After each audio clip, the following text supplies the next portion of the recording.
Everyone. আজকে আমরা class 6-এর যে 5th চ্যাপ্টার জনপদ থেকে মহাজনপদ সেটি নিয়ে আলোচনা করব। এখানে আলোচ্য বিষয়বস্তু হলো ষোড়শ মহাজনপদ। প্রথমত জনপদ কি সেটিকে আমরা জানব, তারপর ষোড়শ মহাজনপদ, মহাজনপদের শাসন ব্যবস্থা, বজ্জীদের উন্নতির 7টি নিয়ম এবং মগধের উত্থানের কারণ সম্পর্কে আমরা পড়ব। প্রথমত জনপদ কি? জন শব্দের অর্থ হলো মানুষ বা গোষ্ঠী এবং পদ কথার অর্থ পা রাখার জায়গা বা ভূখণ্ড। তাহলে জনপদ কথার অর্থ হলো যেখানে মানুষ বসতি স্থাপন করে সেই অঞ্চলকে বলা হয় জনপদ। জনপদের বৈশিষ্ট্য কি? ছোট ছোট গোষ্ঠী বা উপজাতির বসবাস, কৃষিকাজ ও পশুপালন জনপদের বৈশিষ্ট্য ছিল। একজন রাজা বা গণপতি শাসন করতেন সেখানে জনপদে, এবং প্রায় খ্রিস্টপূর্ব 1000 অব্দের পরে এই জনপদগুলি গড়ে ওঠে। এই ছিল জনপদের বৈশিষ্ট্য। অনেকগুলো গ্রাম নিয়ে গড়ে ওঠে জনপদ, এবং তারপর বেশ কতকগুলি জনপদ নিয়ে গড়ে ওঠে মহাজনপদ, এবং মহাজনপদ নিয়ে গড়ে ওঠে কি? সাম্রাজ্য।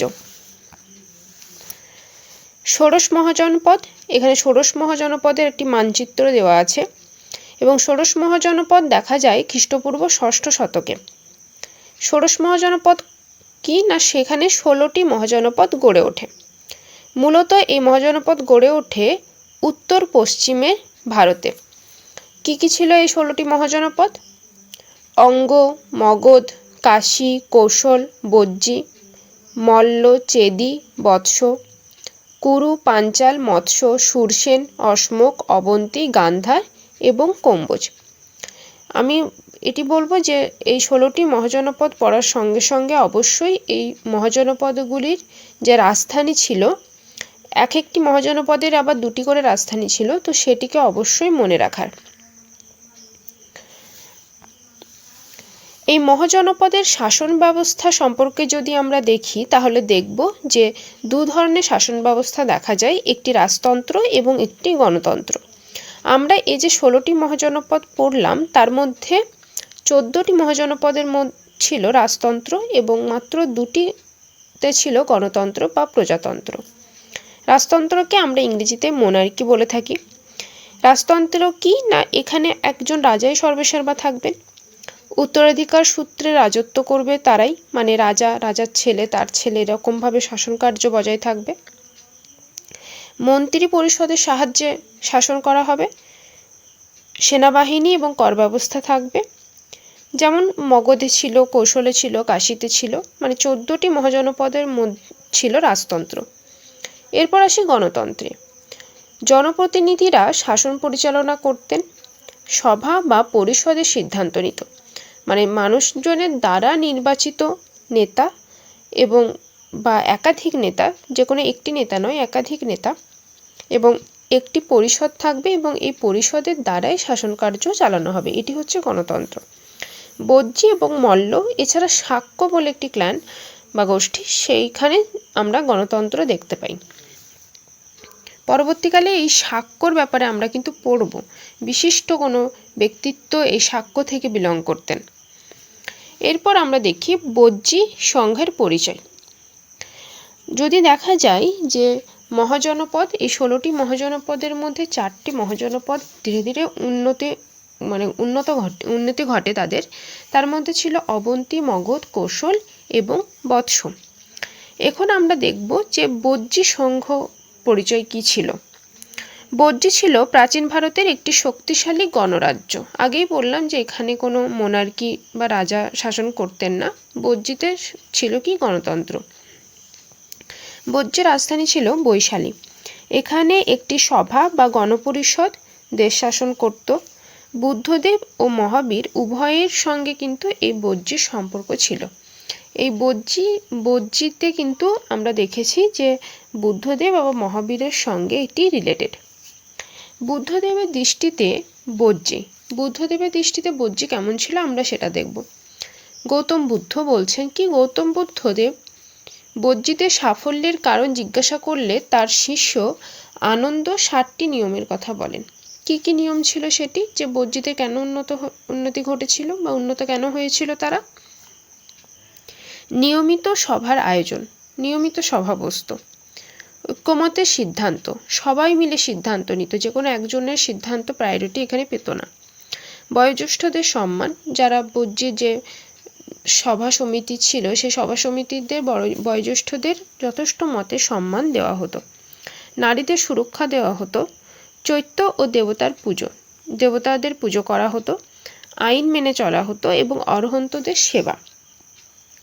কি না নিয়মিত সভা, বজ্জিরা নিয়মিত সভায় মিলিত হতেন এবং রাজ্যের গুরুত্বপূর্ণ বিষয় আলোচনা করতেন। বজ্জিদের প্রত্যেক নিয়ত তাদের সভা বসত, সপ্তাহে একদিন বা মাসে একদিন, যেরকমই হোক নিয়ম মেনে হতো সেটা, এবং সবার আলোচনাকে গুরুত্ব দেওয়া হতো, সবার মতের প্রাধান্য পেত। দ্বিতীয় হচ্ছে ঐক্যবদ্ধ সিদ্ধান্ত, সকলে মিলে সম্মতি নিয়ে কাজ করতেন, বিভেদ ছাড়াই শাসন পরিচালনা হতো, সবার সিদ্ধান্ত নিয়ে কাজ হতো। বয়োজ্যেষ্ঠ ও অভিজ্ঞ ব্যক্তিদের মতামতকে গুরুত্ব দেওয়া হতো। নারীদের সুরক্ষা, কুলবধূদের ইচ্ছার বিরুদ্ধে কোনো কাজ করা হতো না এবং নারীদের যথেষ্ট মর্যাদা রাখা হতো। চৈত্যের রক্ষা, বর্জিতে পবিত্র স্থান এবং মন্দিরগুলিকে সংরক্ষণ করা হতো, পূজা আর্চা নিয়মিত হতো সেখানে। আইনের শাসন, রাজ্যের আইন ও নিয়ম মেনে চলা হতো, কেউ আইন ভাঙলে শাস্তি দেওয়া হতো সেখানে। অরহন্তদের সেবা, প্রতিভাবান ও জ্ঞানী ব্যক্তিদের বা অরহন্তদের সেবা ও সম্মান করা হতো। এবং এই যে চৈত্যদের রক্ষা, এখানে যদি দেখি আমরা যে এখানে নিজেদের অঞ্চলে গাছপালা ও পশু পাখিদের ওপর তারা কখনোই অত্যাচার করতো না বা অত্যাচারিত তারা হতো না। এরপর আমরা দেখব মগধের উত্থানের কারণসমূহ। ষোড়শ মহাজনপদগুলির মধ্যে মগধ ধীরে ধীরে সবথেকে বেশি শক্তিশালী হয়ে ওঠে এবং মগধে আমরা যদি দেখি প্রথম দিকে 3টি রাজবংশ শাসন করে, হর্যঙ্ক বংশ, শিশুনাগ বংশ এবং নন্দ বংশ, এবং পরবর্তীকালে বেশ কিছুদিন পরে মৌর্য সাম্রাজ্য আমরা দেখতে পাই। এই বিশাল সাম্রাজ্যের কারণে কিন্তু মগধের একটি উন্নতির কারণ হিসেবে আমরা দেখতে পারি।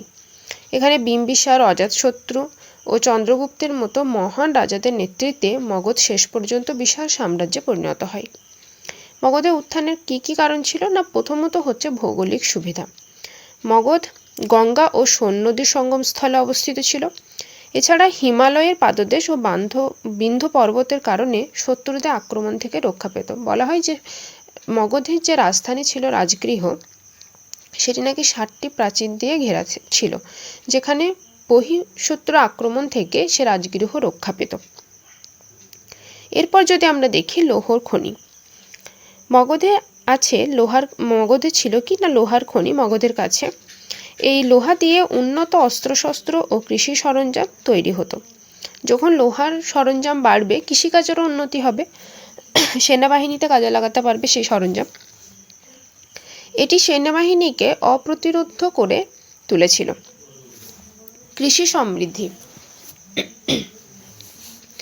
উর্বর গাঙ্গেয় সমভূমিতে প্রচুর ধান ও অন্যান্য শস্য উৎপাদন হতো। এই কৃষি সম্পদ রাজ্যকে অর্থনৈতিকভাবে শক্তিশালী করে তুলেছিল। হস্তি বাহিনী, মগধে প্রচুর হাতি পাওয়া যেত। এই হাতি যুদ্ধে ব্যবহার করা হতো। হস্তি বাহিনী ছিল এই যুগের সবচেয়ে শক্তিশালী যুদ্ধাস্ত্র। এত হাতি ছিল যে যে কোনো যুদ্ধে মগধ কিন্তু জয়ী হয়ে বাড়ি ফিরত। এছাড়া ছিল শক্তিশালী রাজা। আগেই বলেছি যে এখানে অজাতশত্রু, বিম্বিসার, মহাপদ্মনন্দ, চন্দ্রগুপ্ত, বিভিন্ন ভালো ভালো রাজবংশের দক্ষ রাজাদের শাসন ছিল এই মগধে, যেটি একটি কারণ আমরা অবশ্যই ধরতে পারি। এছাড়া বাণিজ্যিক কেন্দ্র, রাজধানী রাজগৃহ, পরে পাটলিপুত্র ছিল গুরুত্বপূর্ণ বাণিজ্য কেন্দ্র। জলপথে বাণিজ্য সহজ ছিল এবং রাজকোষ ধীরে ধীরে সমৃদ্ধি লাভ করে বা সমৃদ্ধ হয়ে ওঠে। বাণিজ্যে এতটা ফলপ্রসূ বাণিজ্য ছিল যে মগধের একটি উন্নতির কারণ ছিল এই ব্যবসা বাণিজ্য। আমি মগধকে নিয়ে সেপারেট একটি ভিডিও করেছি, যেটি SLST 9-10 ইন্টারভিউয়ের ডেমো ক্লাস হিসেবে আছে, আমার ইউটিউব চ্যানেলে আছে, চাইলে সেটি আপনারা দেখে আসতে পারেন। তাহলে পুরোটি কি ছিল সারসংক্ষেপ, আজকে আমরা দেখলাম জনপদ কি, জনপদ কাকে বলে, তারপরে ষোড়শ মহাজনপদ বা 16টি মহাজনপদ কোনগুলো ছিল সেগুলো আমরা দেখলাম। তাদের শাসন ব্যবস্থা কেমন ছিল, যেমন রাজতন্ত্র এবং গণতন্ত্র।